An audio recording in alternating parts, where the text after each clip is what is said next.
Assalamu alaikum everyone, good evening and welcome to another speaker session of Design Post-COVID Humanity Program. I am Alina Zaman, I will be your moderator for today, and joining us will be Dr. Anis Ben Brik, who is an associate professor and founding director of the Program for Social Policy Evaluation and Research at the College of Public Policy at HBKU. Dr. Ben Brik is the founding president of the MENA Evaluation Society and the Global Observatory for Family Research and Policies. He also serves as the MENA region organizing partner of the United Nations NGO Major Group.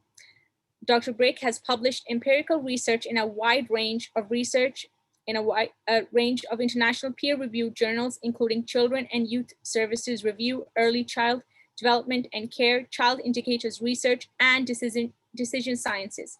His most recent publications include Families and Social Change in the Gulf Region, and Dr. Brik is the lead principal investigator of the UN-sponsored international research project, The Impact of the Pandemic on Family Life Across Cultures, a research study that has been conducted in 72 countries across Europe, Africa, Latin America, Asia, North America, and the MENA regions. He's a frequent speaker on family issues, child welfare, and social protection, and an advocate of family policy and child rights.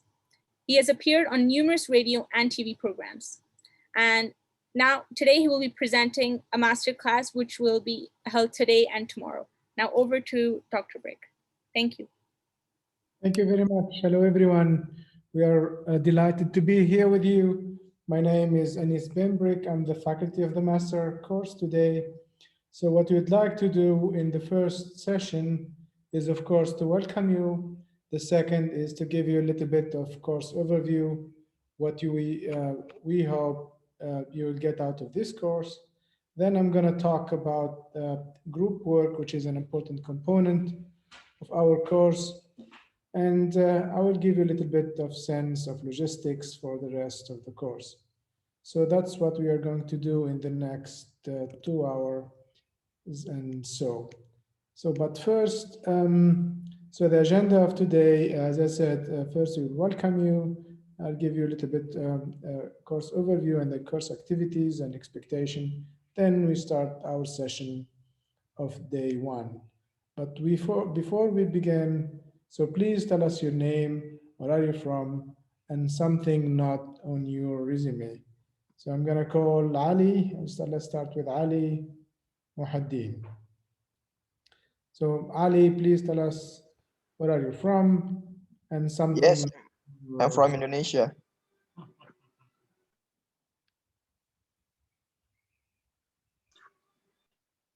Yes, sir. Can you hear me? Yes, we hear you. So tell us what you do in your life. Are you students or where are you based now? And tell us anything that's not in your CV. My city? Oh, your resume. Okay.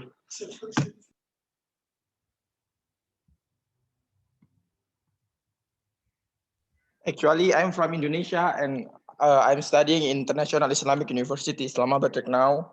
So I'm from Bojonegoro, a city in East Java, Indonesia.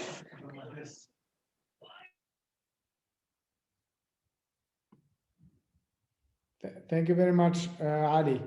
Now we'll move with city Zainuddin.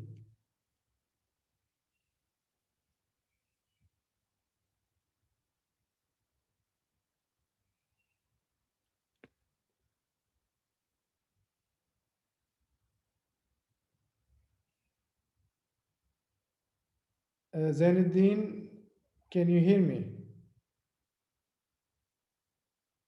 Maybe, yeah, she has some maybe technical problem. So now we'll move to Ibrahim. Hello everyone, I am Ibrahim Ba from Liberia. I'm currently a student studying biomedical engineering at Çukurova University in Turkey. And I am a team leader in ISEC. Thank you. Nice having you, Ibrahim. And we have Christel Nassour with us.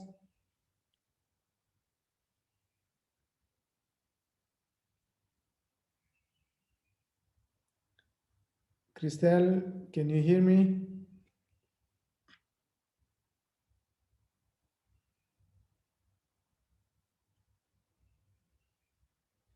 Yeah, let's move to Salem. Snaira Salem.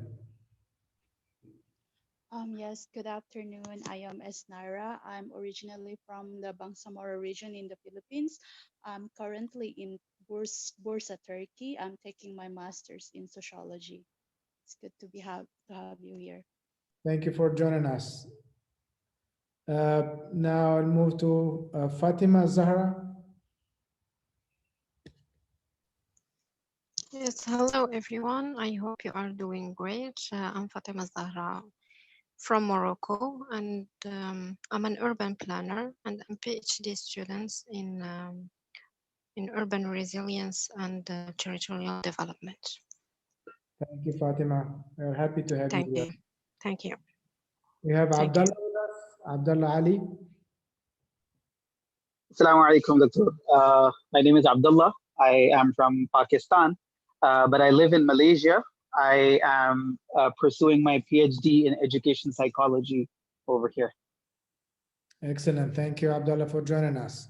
We have Aisha with us. Aisha Amilutullah. Assalamualaikum. Hello everyone. My name is Aisyah Amilatul Quran. I am from Indonesia and I am a graduated student from Universitas Negeri Padang, majoring in English department. Thank you. Thank you, Aisha. We are happy to have you here. We have Muhammad Ihtisham. Assalamu alaikum. I am Muhammad Ihtisham from India. I completed my bachelor from sociology department from Jamia Millia Islamia, New Delhi, and now I am doing B.Ed special education as my specialization in learning disability. Thank you, Muhammad. We are very happy to have you here. We have Omar Musali with us. Omar. Hello, can you hear me? Yes. Yes, my name is Omar. I'm from Morocco, and I am a video maker. Thank you, Omar. Thank you very much for joining us. Thanks. We have Rhoda Ismail. Rhoda Ismail. Yes, Assalamu alaikum. My name is Rhoda. I'm from Djibouti, currently living in Turkey. I'm about to finish my master, and yeah. Thank you, Rhoda. Happy to have you here. Thank you. Next, we'll move to Sabika Shaban.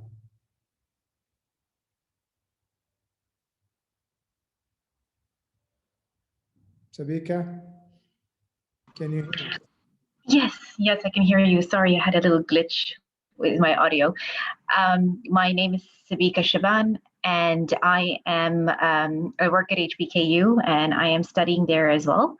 I am Pakistani Canadian, but I consider myself as a Gulf girl. I've been here for 2/3 of my life, and I am absolutely passionate about disabilities research.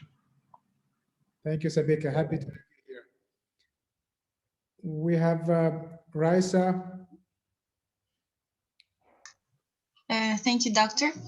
My name is Raisa. I'm originally from Madagascar. Right now I'm in Turkey pursuing my master's in molecular biology. We're glad to have you here, sir. Thank you very much, Raisa. We have Haya Al-Thani.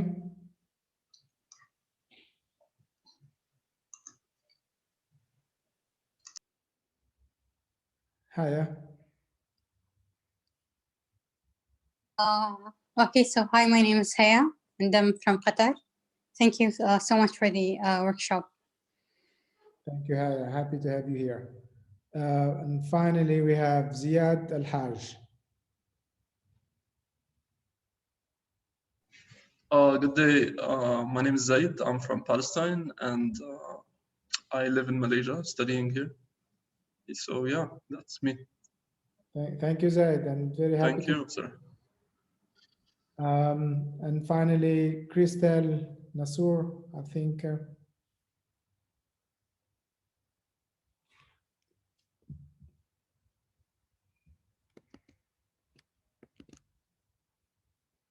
Okay, so before we begin, let me briefly introduce the goal of the masterclass.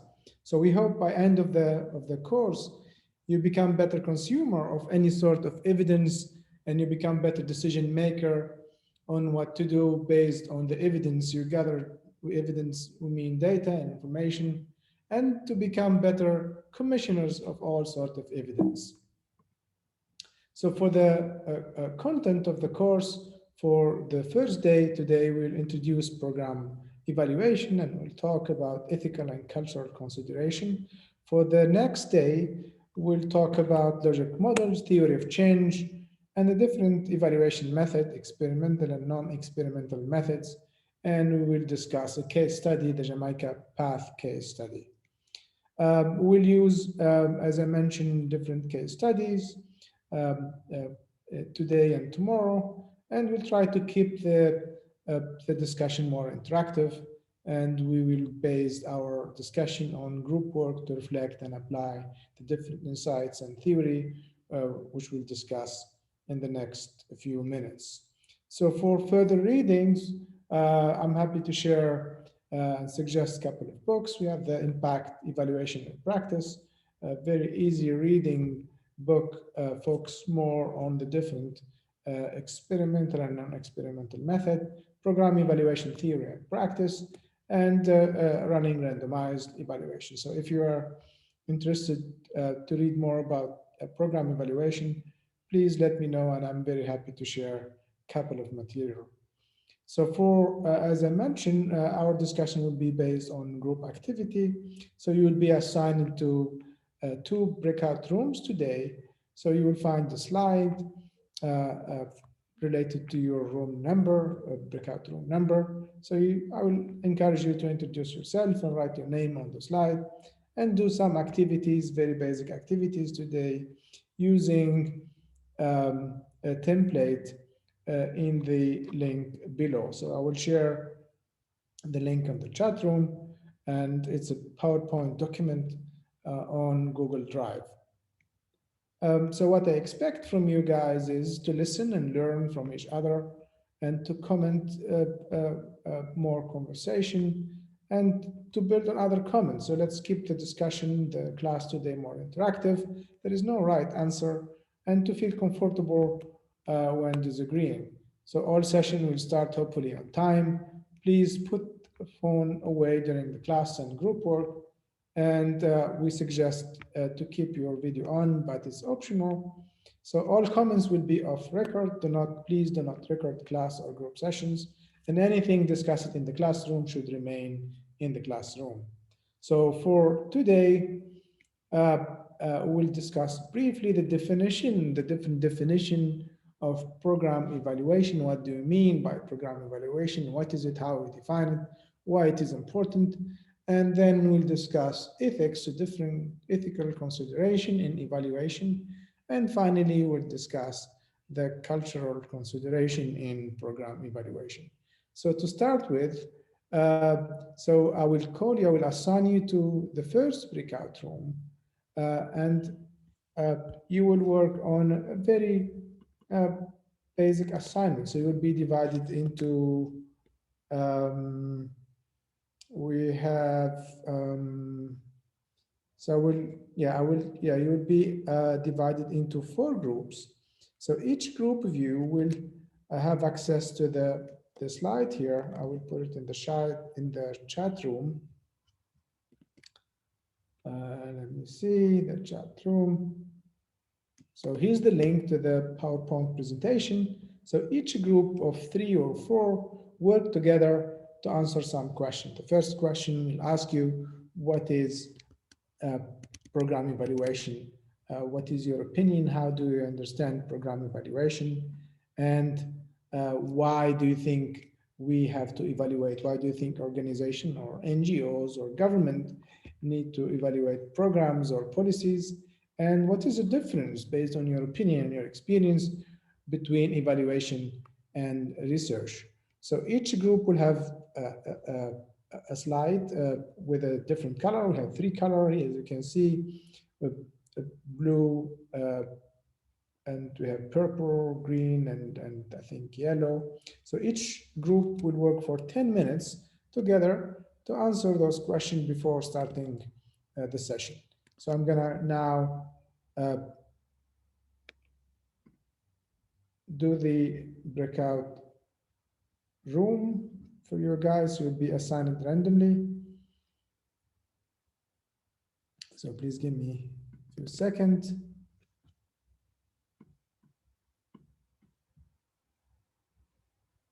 Few seconds, guys. We'll do that.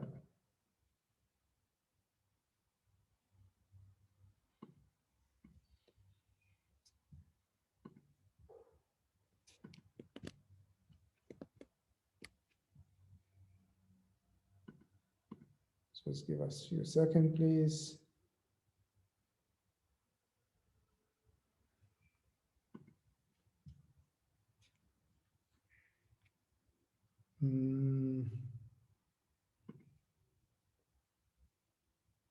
Yeah. So we create 4 groups and you'll be assigned randomly. Here we go.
Thank you guys and welcome back. So I'm gonna call the group 1 to tell us what is evaluation and why evaluate and what's the difference between evaluation and research.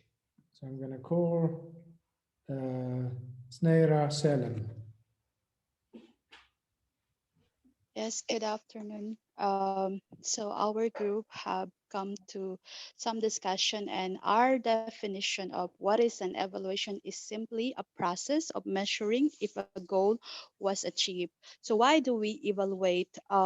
First, we have to evaluate to examine if activities of a program is achieved. Second, to measure its effectivity.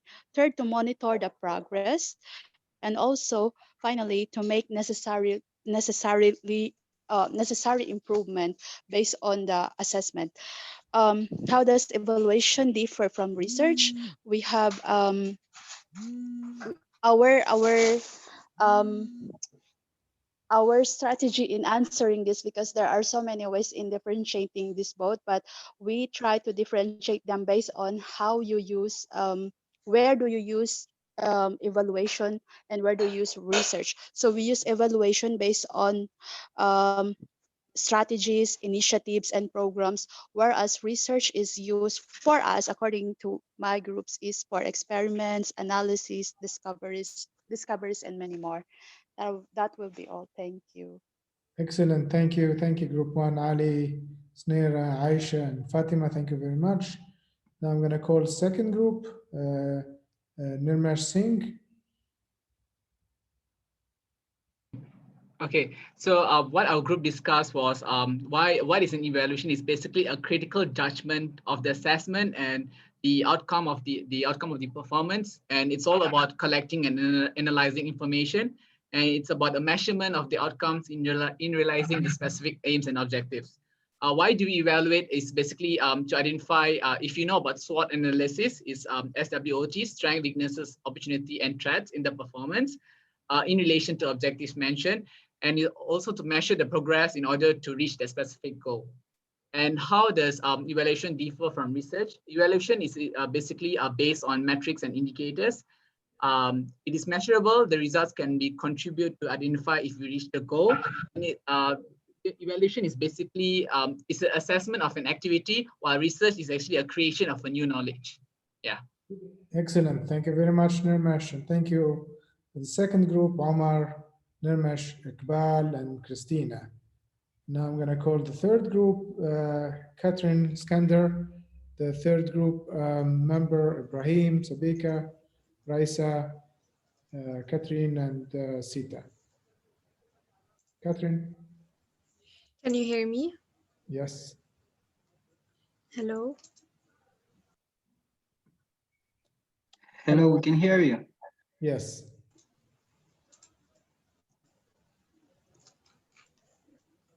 Hello?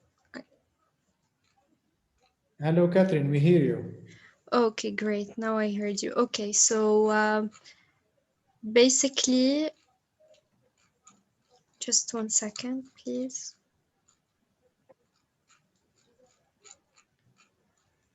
Okay, so what is evaluation? Basically, we said that evaluation is a process of measuring a goal that can be achieved. We evaluate to measure effectivity, to monitor the progress, to make necessary improvements, to examine activities of a program.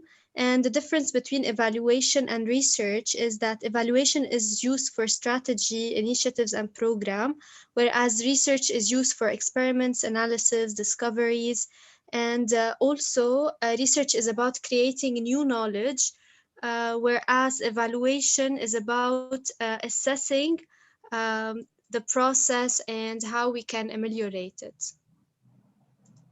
Excellent. Thank you very much, Catherine. And thank you, Group 3. Thank you very much. And the fourth group with Ziad and Haya, Muhammad and Abdullah and Laura. So Abdullah is the spokesperson. Please tell us what is evaluation. Thank you, Doctor.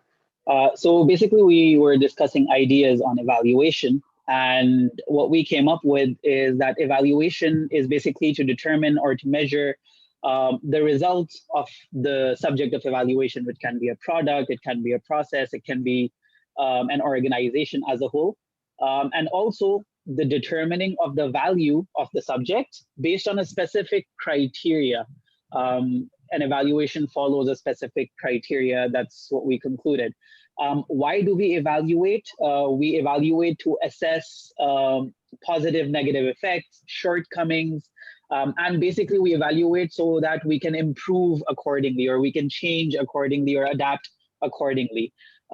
We evaluate to get a systematic overview, and we also evaluate to determine the efficiency of a certain subject of evaluation. How does evaluation differ from research? Evaluation is a review of a subject, whereas research is an in-depth study. Research might answer a specific question, whereas evaluation comes to a conclusion regarding a certain topic. Another idea that we had was that research is usually impartial, whereas evaluation can be subjective. We can come up with a certain conclusion, it can be opinionated, whereas research is just the study of what exists. Excellent. That's all from our side. Excellent. Thank you very much, Group 4, and thanks for all of you for your work. So let's discuss the definition now of evaluation. I'm trying to get back our presentation. So please give me a few seconds. Here we go. So what is evaluation? So thank you very much again for your work. So evaluation is a systematic investigation of the merit, of the worth, or the significance of an object or a policy or a program. Evaluation is a systematic assessment of the operation or the outcome of a policy or a program compared or benchmarked to a set of standards, whether explicit or implicit standards.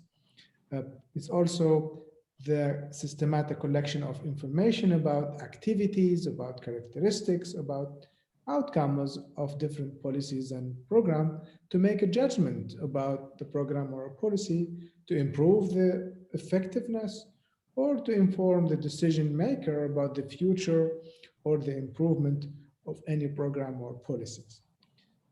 More specifically, evaluation has different meanings to different people and organizations. For example, engineer might evaluate or test the quality of a product design, or the durability of a material, or the efficiency of the production process, or the safety of a bridge.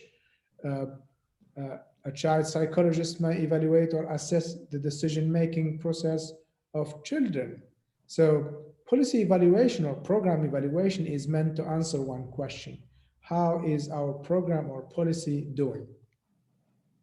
So the evaluation assesses the changes in the well-being or the process or the operation of an object.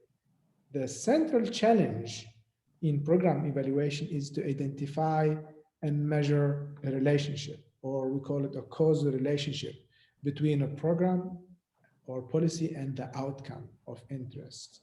So we are interested to answer one question: what is the impact of a policy or a program? What is the cause and effect? What is the, you mentioned, efficiency of the program or a policy? So the focus of program evaluation is causality. To what extent the program has achieved its own goal or has an impact on certain individuals or organization or community. So the difference between research and evaluation. Research, the production of research is more, we can generalize in research. We can generalize our knowledge. So researcher drive a question from literature, from an issue. The research is more controlled setting. It has its own clear role, and it gets published for wider audience, while evaluation, the knowledge created, the knowledge developed is intended for use of organization or policymaker or a government. The program or funder derive a question. So we derive a question from the program, not from literature review or from an issue in the society or an issue in the economy. So the goal of evaluation is to judge and to evaluate the quality or process of a certain policy or program.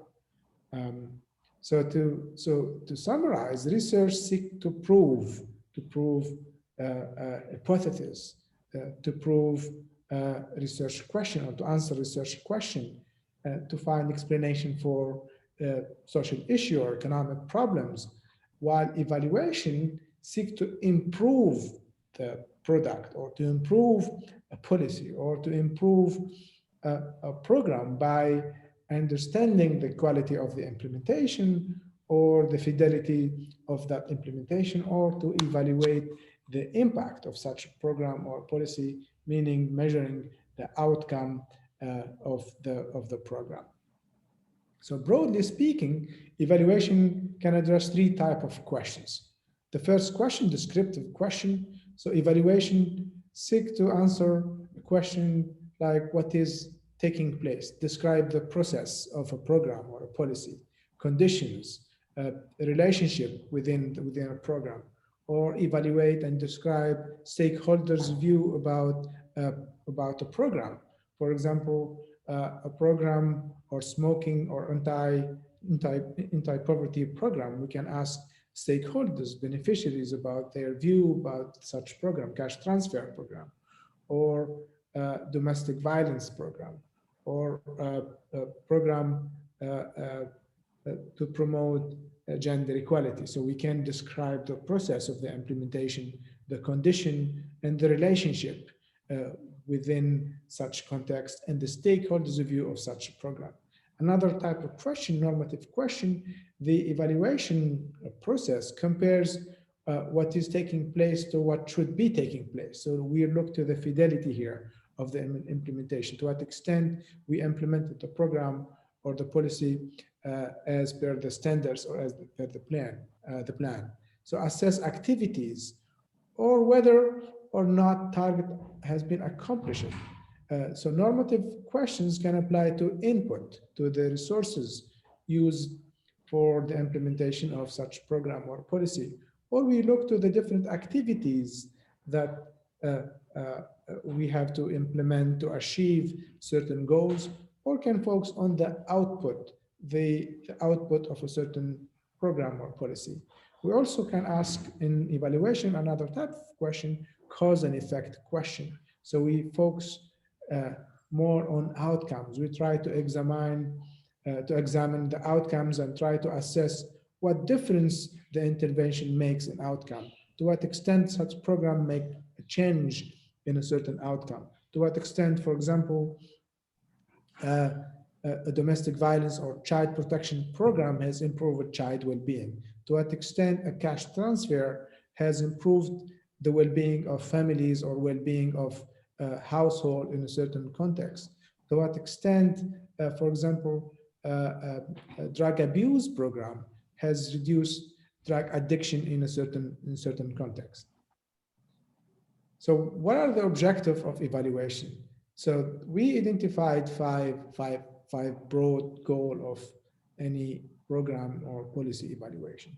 So program evaluation aims to determine if a program or a policy has an impact by measuring the causal effect, the relationship between the intervention or the program and its outcome of interest. To what extent such a program, as I said, or policy has an impact on expected or desired outcome. We try to estimate the level of impact, to what extent and by how much such program or policy made a change, to what extent and how much. For example, whenever I'm down, so when I listen to this song, it actually like raises me up and it don't just me up. Really authentic people Yeah, sorry. So I said, so the goal of evaluation measure not only the, sorry, here, not only the impact, but also the level of impact by how much a child protection program improved the well-being of children, or by how much cash transfer providing financial support for poor family improved the well-being of such household, or by how much a program to reduce car emission improve the quality of air quality in a certain context. We also compare the real impact with the expected impact at the time of designing the intervention. So we compare what happened after the intervention compared to what we expect the impact of such the impact of such a program or policy. And we also can determine the intensity of the intervention of the program. Here, intervention or program or policy, I use it, yeah. And we also compare differential impact among regions, areas, community, or intervention. What is the difference, or what is the difference between a program for child protection in Saudi Arabia compared to Kuwait, or what is the difference between a cash transfer in Angola compared to the same cash transfer in China or in Mongolia or in the Philippines? Now, there are different types of evaluation. So we can divide it into categories. So we have prospective or ex-ante evaluation are developed at the same time as the program is being designed. So before we implement a program or a policy, we design, we conduct evaluation at the same time of the product design. So we conduct evaluation before the implementation. So we use baseline data prior to the program implementation for both treatment. So we'll discuss that, the difference between treatment and comparator group. The second type of evaluation, retrospective or ex post evaluation. So we assess the impact of the program or policy after the program has been implemented. So we technically speaking, we compare the situation or the well-being or between after implementing the program and before the implementation. So as I said, the evaluation measure the change between situation after the impact, after implementing and before the implementation. So let's go back to our template and discuss one of the challenges of evaluation, which is ethical consideration in evaluation. So I will assign you again randomly to different groups, and you will work on a small assignment using the same template. So I will do another breakout room for another 10 minutes. And you will work on the second activity using the same template.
Hi.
We can't hear you.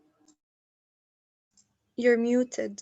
Yes, thank you. So thank you guys and welcome back. So I'm going to call the second group, Ibrahim, Nimash, Raisa, and Sabika, and Catherine, to share with us their insight and comments. So Catherine? Yes, sure. Okay, so first of all, the reasons why some people favor such practices is simply because they want to keep a good image and they prefer to fix it in private in order to avoid public judgment. So basically, they're afraid of rejection. And sometimes some of them can be unethical and they want to try to use it in their to their advantage and do some illegal stuff, or maybe like not necessarily. It's also because they spent a lot of time on it and they put a lot of effort in it, and at the end the outcome wasn't the ones they expected. So it's a little bit disappointing, and they didn't want to like they don't want to disappoint. Another reason could be that the perception of the reader or analyzer of positive results. Now some of the issues that can lead that this can lead to is encouraging them to find better solutions. So this is a positive outcome. Also, future evaluators can be misguided since they weren't aware enough of the weaknesses. So this is a bad outcome. Another bad outcome can be hiding the mechanism of the weak system of the evaluation and encourage hidden unethical practices. Excellent. So, but do you think this is a problem? Do you think this is an ethical problem or ethical problem? Do you think is it okay to hide or not to mention negative findings? I mean, honestly, it depends on the situation, and it depends what they're hiding exactly. If they're hiding something that could be really harmful for people, and they're hiding it in order to use it to their advantage, maybe I don't know, sell people stuff and misguide them. This is bad. But if they're doing it because they don't want the public to be scared and they want to fix it, and I mean it's not a bad thing necessarily, so it really depends. Excellent. So remember, the goal of program evaluation is to evaluate the effectiveness, the outcome of such a program. Imagine that we evaluated a program which is not effective. So instead of publicly or sharing or telling the different stakeholders that such a program, which maybe NGOs or government invested a lot of money, that such program is not effective, is not achieving the goals. So, but instead of sharing the results, sharing the evidence with the stakeholders, any organization affected or with the beneficiaries, the consultant or the evaluator try to discuss that privately. So do you think this is acceptable regardless of the circumstances or the program? As evaluator, do you think evaluators should comply with a certain guidelines or certain ethical standard, or all depends on the circumstances, as you said, or the context? I mean, it's a little bit of both, but so this question for everyone. Okay, so I believe personally that it's really depend, like it's a little bit of both, of course, but it really depends on the situation. Like if something can be fixed privately and not cause public fear, then simply let's do it in private. But if it's something that could really harm people, even though it's like a really bad news, people should know in order, and solutions should be like they should find solutions quickly, you know, for it. Yes. Yeah, thank you, Catherine. So let me ask Ibrahim or Nirmash. Now imagine if you go back 6 months ago or go back in time 9 months ago. So imagine you are working for Pfizer or for those pharmaceutical company, and you heard, of course, that the vaccine, the COVID vaccine, has been tested, and we did randomized controlled trial. Imagine you are the lead evaluator or the senior evaluator, and you evaluated the vaccine, the COVID vaccine, and the result is negative, meaning that the vaccine, the COVID vaccine was not effective, or maybe they have serious side effect. So instead of telling to the media, to the different stakeholders, to the government, to the public, that the vaccine developed, it's not effective, it's not going to solve the COVID, or maybe it's effective, but will have a serious side effect. So instead of discussing or mentioning or publicly publish the evidence, the result of the evaluation, you discuss the result of the evaluation only with Pfizer, only with the company. So do you think this is a good practice? Do you think this is an ethical practice? Do you think evaluators should comply with ethical standards similar to other professionals, to physician, to lawyer, to any other experts? So what do you think, Ibrahim or Raisa, or anyone else? So the question is for all of you guys. So please, if you have, yeah, you can. I will share based on my opinion. I'm from a medical background. So regarding ethical and unethical issue is basically one of the components that I've been through. Okay, regarding your question, okay, wait, I'll first share on what I've been through on unethical and unethical.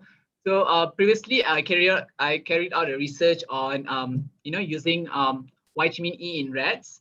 So we did use for killing or for cervical suicidal for the rats. So we actually wanted to use ketamine or ether. Okay, ketamine it is provided in the guideline, but ether is not provided in the guideline. Ketamine is much more safer for students, to expose to students, whereas ether is much riskier, but ether saves more time rather than ketamine. Okay, so in this case, I would say it would rather be a cost-effective analysis in which that if you want to save time, you go for a higher risky and higher results rather than you want to waste your time but safer to you. So it comes to a balance of putting your health and putting your health or putting your career at your hands. So which do you weigh? What are you need to weigh the benefits and the outcomes of it.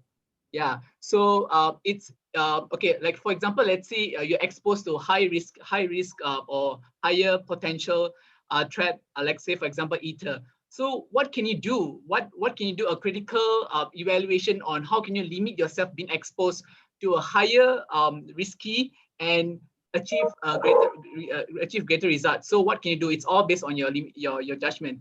Yeah. Excellent. So we did that for Pfizer. Regarding that, okay. It's also basically weighing the benefits and the risk.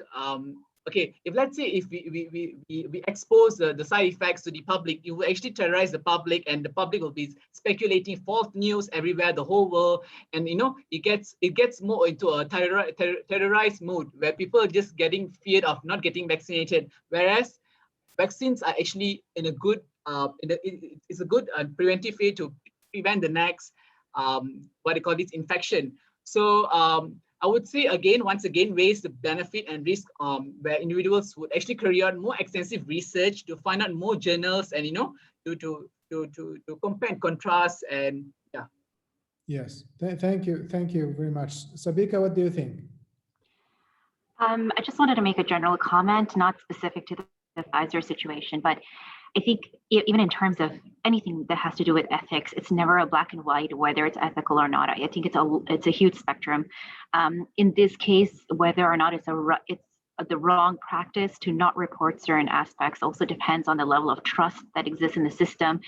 Can you trust that that you wouldn't that the people who are going to be looking at these results will take the right steps and allow room for correction, or will they, for instance, take away the budget from a population that's benefiting that is extremely vulnerable?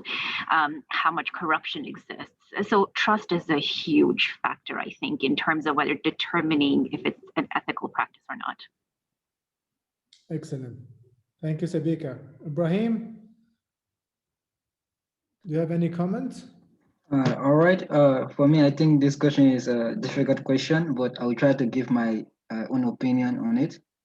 Like looking at the situation between the public and that of the company that is that gave you the work to do, and looking at the situation of the virus, I think exposing the evaluation to the public may cause panic and may lead to maybe a lot of destruction or other things.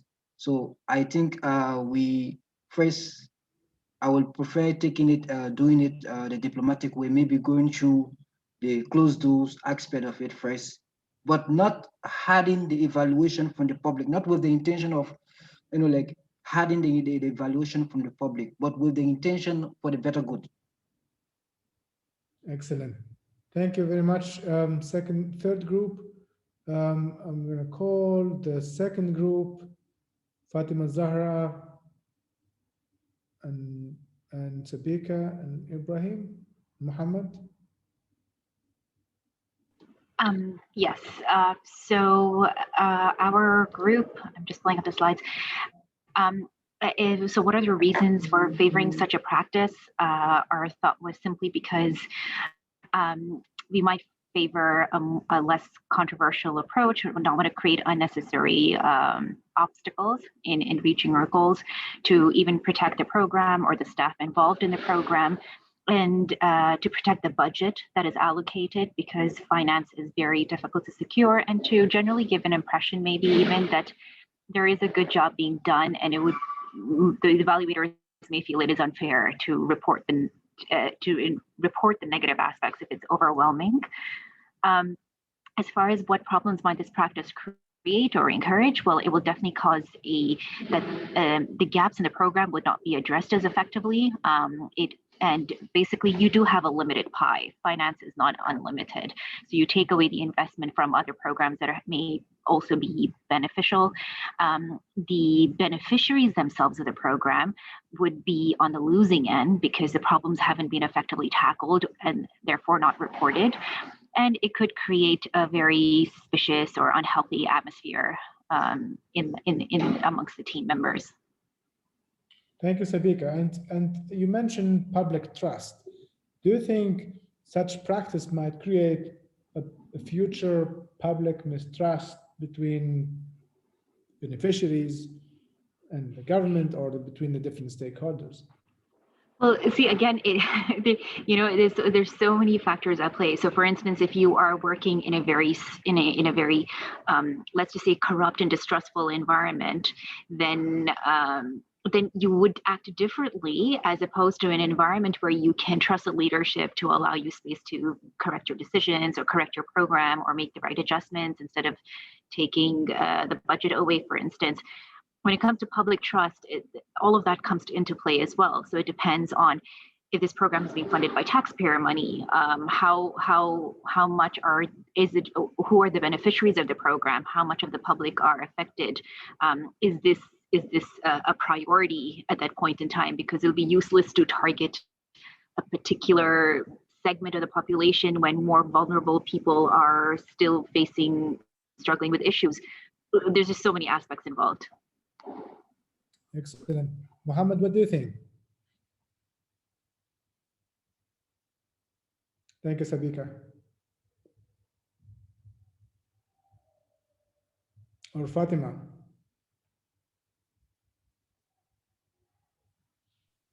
So I think it's for the evaluation, sometimes it might be different. If we talk like about the vaccine, like the methodology of communication, how to communicate this evaluation might be different, because can say it's a sensitive subject. So that's it. Okay, Muhammad. So Fatima, Fatima, do you think that evaluators should comply to certain guidelines, certain standards, ethical standards, similar to any other?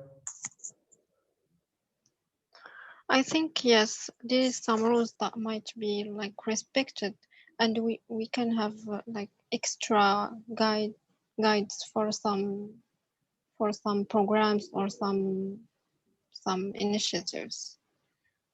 Yes. Okay. Ibrahim, what do you think? Thank you, Fatima.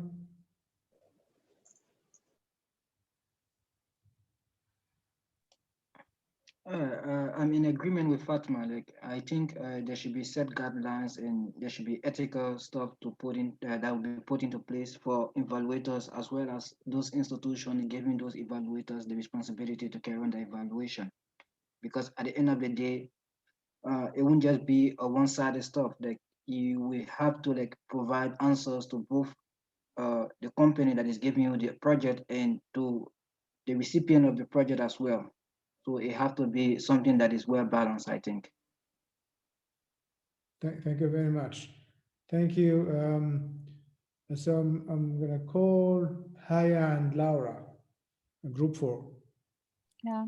Hi. Our answer for the first question and the reasons for favoring such practice was basically the first point was it's not to lose any point. Like, for example, if the program or the company wanted some certain accreditation, like if it got out, it might make them have a bad reputation. Another reason to favor such practice was to not to discourage the people working on the program. Like, if the word got out that it wasn't going well. Okay. And the third reason was not to hurt the country's reputation. For example, if it included sensitive matters on the country, it might impact its international reputation. And regarding the second question, the issues, the first question was the transparency. There is no transparency from the country to the citizens or from the program or the company and their clients. And the second reason was that it might delay progress. For example, if people of the company that was working on something, everyone knew that it had issues, it might put pressure to progress more. However, if no one knew about it, it might delay progress. I think that's it. I'm not sure if Laura, if you have any points to add or if I forgot anything. Laura, thank you, Haya. Do you have any additional? I also think that the public and the government have a sort of social contract. So it's the government's duty to inform the public of what programs their tax money is going into and of their effectiveness, because if they were not effective, then the government is basically just squandering the people's tax money, and this money could be better off spent on a different program. Excellent. Thank you, Haya and Laura. I'm going to call the first group, Ali and Snaira and Yasmin.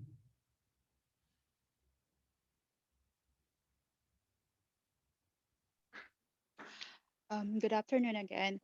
Our answers actually have been discussed by other groups as well. So it talks about, protecting the bad image of the program or the people working for it.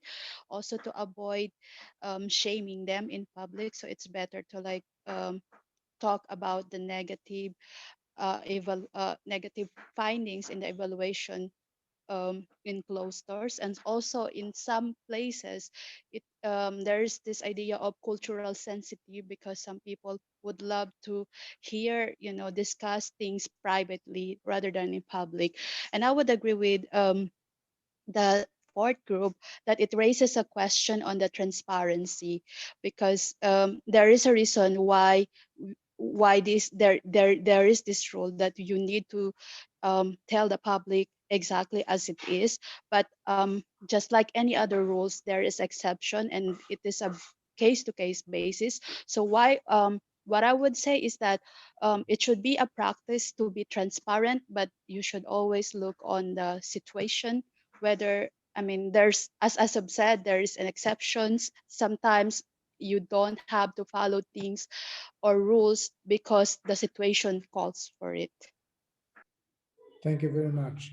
Ali, do you have any additional comments? Or Yasmin? Sorry.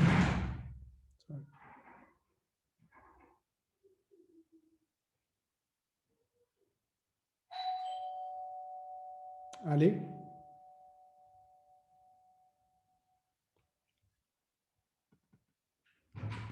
Yasmin?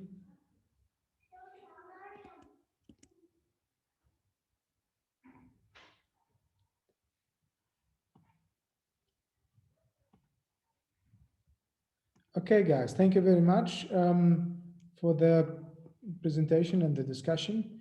So yes, there are ethical guidelines for evaluators, including transparency, including uh, uh, very detailed best practices. For example, the American Ethical Evaluation Association has developed well comprehensive guidelines, ethical guidelines and best practices that every evaluator should comply.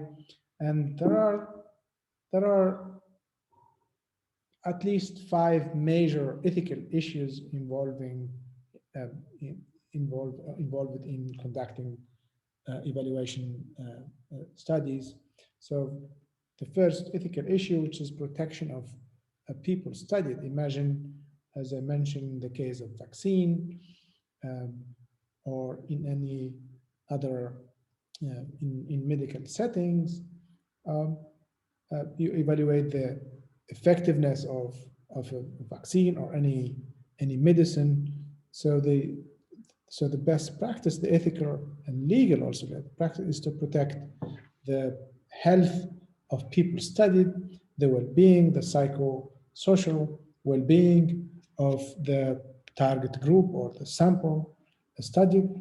The second major ethical issue in evaluation studies, which is the danger of role conflicts, conflict of interest. For example, in this case, my conflict of interest between the external evaluator as a consultant and the client. So the evaluator in this case, he will, in our case, he hid the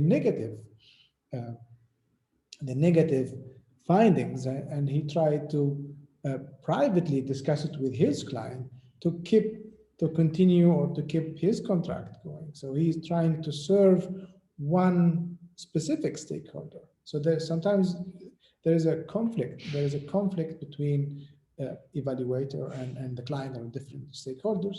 The third major ethical issue, which is trying to meet the diverse needs of different stakeholders. So evaluator should not satisfy the different stakeholders. That's why we will discuss tomorrow in how important to engage stakeholders, but not to try to satisfy their needs. So the evaluator should be transparent, should comply with ethical standards, and should publicly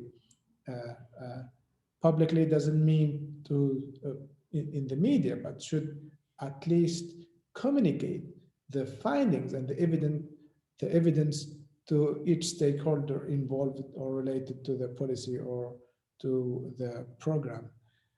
Another ethical issue related to the analysis of data, which is avoiding threat to the validity of the evaluation. And again, we'll discuss tomorrow the different methods of impact evaluation, and we'll discuss some of the ethical issues and let's say technical issues related to collection of data and analysis of data and the generalizability of the findings. And the last major ethical issue involved in conducting evaluation studies is staying alert to negative side that might be related to a program or the evaluation itself. So yes, there are a lot of ethical issues related to evaluations, and each evaluator, or there are many evaluation associations, such as I mentioned, the American Evaluation Association, or the British Evaluation Association, or the Australian, and the MENA Region Evaluation Association, all has created a set of guidelines, ethical standards, and best practices that each evaluator has to comply when conducting evaluation study. So the next important topic in evaluation, which is cultural consideration in evaluation, being aware of the context of the cultural sensitivity when conducting evaluation studies. So as you know, culture can be defined as a shared experience of people, including their language, their values, their customs, beliefs, and includes worldview, ways of knowing, ways of communicating things. So, and of course, there are different factors that also contribute or affect or are part of culture.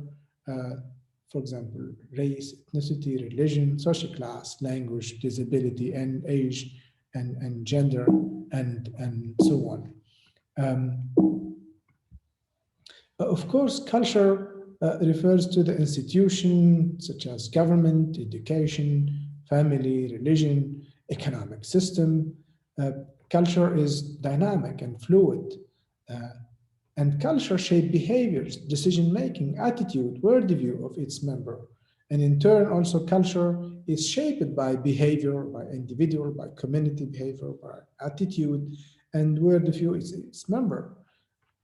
So evaluation cannot be culture-free. Culture shapes the ways in which evaluation questions are conceptualized, which in turn culture influence what data are collected, how the data is collected and analyzed, and how data are communicated and analyzed within a specific context.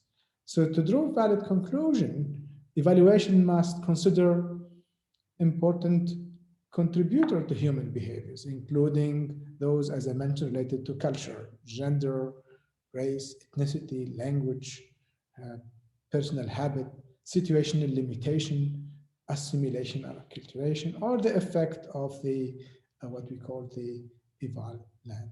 So some impact of programs or services or program may be culturally specific or not obvious to any other person unfamiliar with such a context. Take, for example, an evaluation conducted in a culture-based school where the curriculum, for example, is grounded in the values and norms and knowledge and belief and practices and experience and the language that are the foundation of any indigenous culture. So in this specific context, culture identity is viewed as important and essential to the development of young people. Whereas, for example, in mainstream public school, culture identity activities are often considered enrichment. So given this specific context, in this, so an evaluator from indigenous background, let's say from Qatar or from the Middle East, may be likely to include cultural identity development element. Take, for example, here in the case of Arabic language or Islamic teaching in private school in Qatar. So the point here that culture cannot be, evaluation cannot be culture free. We have to consider the context when evaluating program, when collecting data, when communicating those data, when taking decision about evidence or how to use the evidence and the outcome of evaluation. So I think so. The last slide of today is the limitation. Of course, there are limitations of program evaluation. So, for example, poorly planned evaluation disappoint. Sometimes you invest in program evaluation, high cost program evaluation, and you don't find the expected outcome. Sometimes evaluation is not a magic wand to fix all our problems. It's just a tool to measure the effectiveness of a program.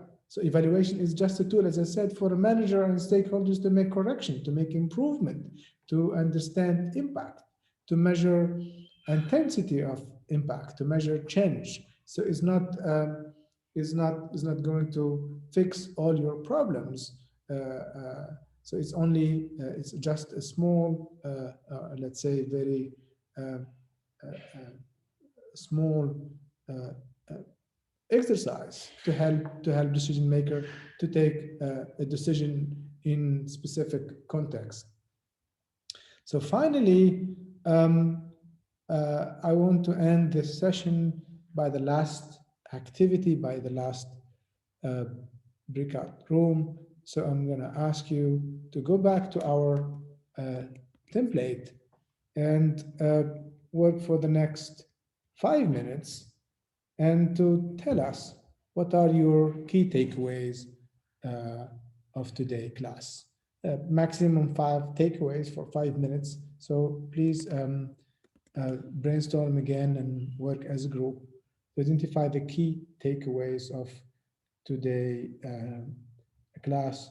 And please mention if you have any concern or comment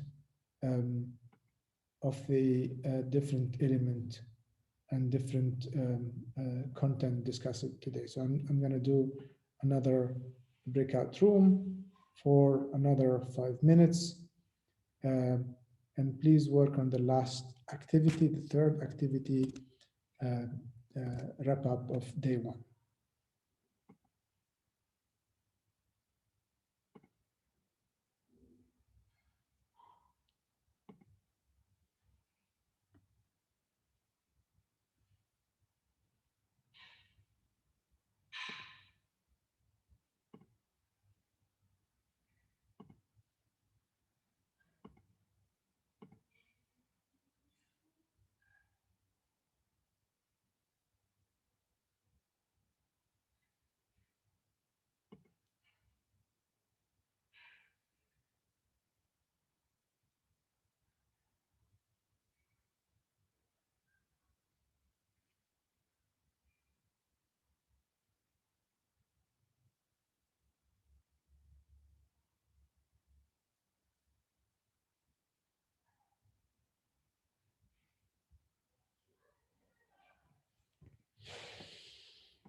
You're muted.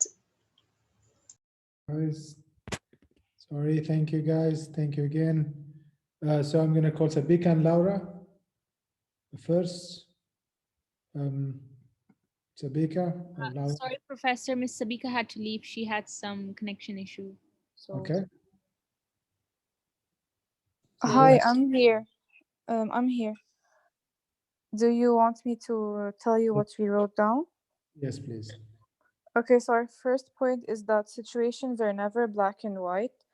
You know, one always must try to be ethical, but at the end of the day, it's not that easy to find the middle ground.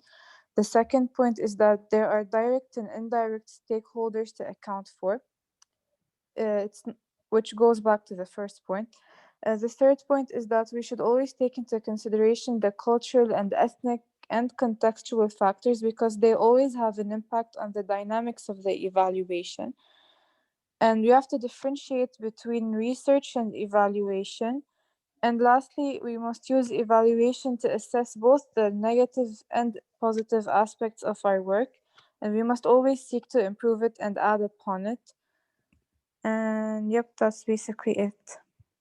Excellent. Thank you very much, Laura. Thank you. I'm going to call the second group, Sabika, Fatima, Elena, and Catherine and Ibrahim. Yes, so for our group, so the key takeaways are that there is two types of evaluation, prospective and retrospective. Evaluators should take into consideration culture in their work. Research is about creating new knowledge, whereas evaluation is assessing effectiveness. We learned also the concept of evaluation. Also, inaccurate evaluation can lead to either encourage harmful practices or find better solutions. Advantages and disadvantages of including ethics during evaluation, and lastly, we evaluate to improve effectiveness. Thank you very much, Fatima. Thanks a lot. You're welcome. I'm going to call Raisa and Nimesh and Haya. All right, so we did talk about evaluation is not always conclusive. It's not supposed to be the final answer. And evaluators should always have ethical standards and respect for stakeholders, and always take the context into consideration. For example, like the culture, the demographics, and there are limitations to evaluations.